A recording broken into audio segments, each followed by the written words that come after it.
Bonjour à tous, on se retrouve pour une battle aujourd'hui entre un make-up mat et un make-up métallique. Vous avez pu me voir en Belgique sur tous les présentoirs Maybelline avec ces deux looks que j'ai créés. D'ailleurs c'est moi qui m'étais maquillée pour le shooting, comme à chaque fois hein, j'ai envie de vous dire. Mais voilà, c'est vraiment trop ouf de me voir là, encore plus quand c'est vous qui me taguez sur vos photos. Ah, je suis trop contente. Donc voilà, aujourd'hui on va reproduire ces deux looks et à la fin évidemment, vous voterez pour votre préféré.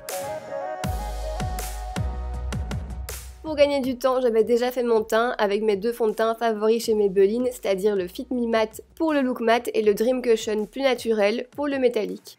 J'ai utilisé l'anti-cerne instant anti-âge pour les deux looks et j'ai fixé le tout à chaque fois avec la poudre Master Fix qui est vraiment super. Et maintenant on passe au bronzer avec la palette Master Bronze et je vais utiliser le dernier fard qui est le plus neutre, le moins orangé. Et je réchauffe mon teint dans les deux cas, mais pour le look mat qui sera composé de tons neutres, moins colorés, je me hâle un peu plus pour me donner bonne mine. On passe au blush et je vais utiliser le plus foncé de la palette Master Blush pour le look métallique. Et ensuite pour le look mat, je vais utiliser dans la gamme Face Studio le brown qui est très chaleureux, je l'adore, c'est un de mes favoris.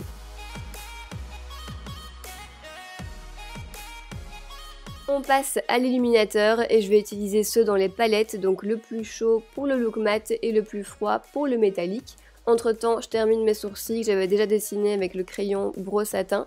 Et là, avec le Brow Précise, je vais bien définir le dessous. Et ensuite, on passe aux yeux, oui monsieur. Je vais utiliser la palette Burgundy Bar pour le maquillage métallique. Et je commence par appliquer la couleur la plus claire dans le coin interne. Elle est légèrement irisée, mais pas trop, juste ce qu'il faut. Et ensuite, j'utilise le brun clair pour tracer le creux de l'œil. Et je vais utiliser le même brun pour créer une ombre au ras de cils inférieur. Ensuite on va passer au make-up des yeux du look mat qui est beaucoup plus chargé et on va utiliser la palette Pink Edge.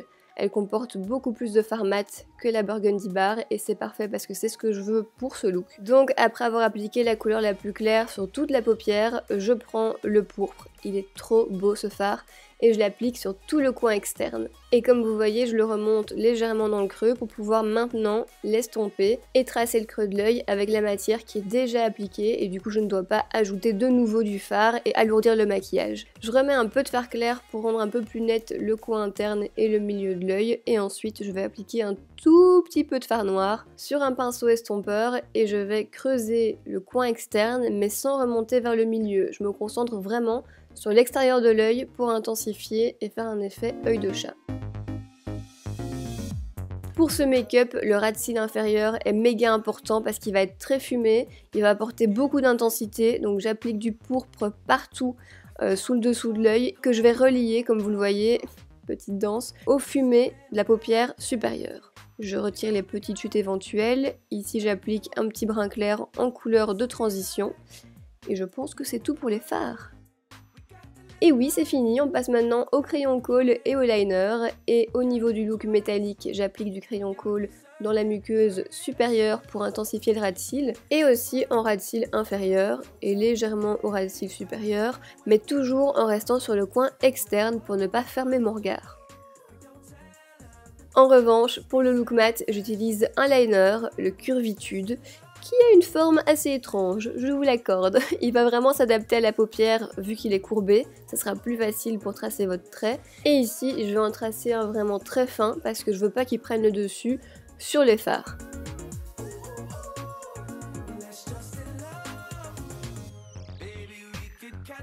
Et on passe au mascara avec S et je vais utiliser le colossal Big Shot pour le look métallique et le Lash Sensationnel pour le look mat et je dois avouer que j'ai une petite préférence pour celui-ci qui a apporté je trouve un peu plus de volume à mes cils et de noirceur, j'adore.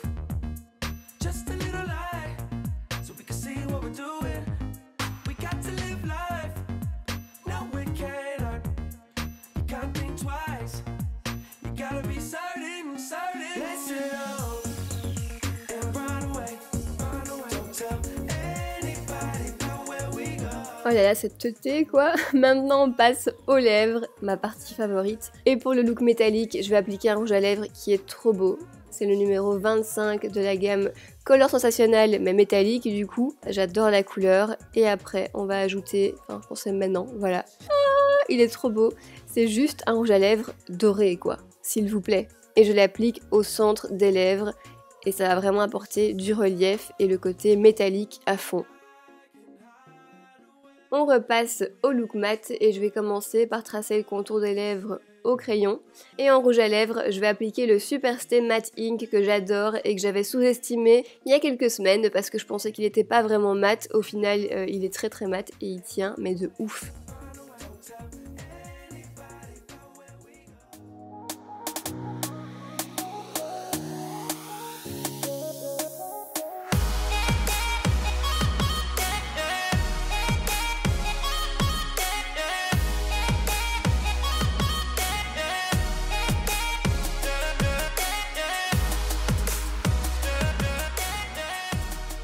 Alors look mat ou métallique, dites-moi dans les commentaires lequel vous préférez. Et n'oubliez pas de liker la vidéo si elle vous a plu parce que le montage m'a pris une plombe. Et nous on se retrouve sur les réseaux et très vite dans une prochaine vidéo. D'ici là, portez-vous bien. Bisous.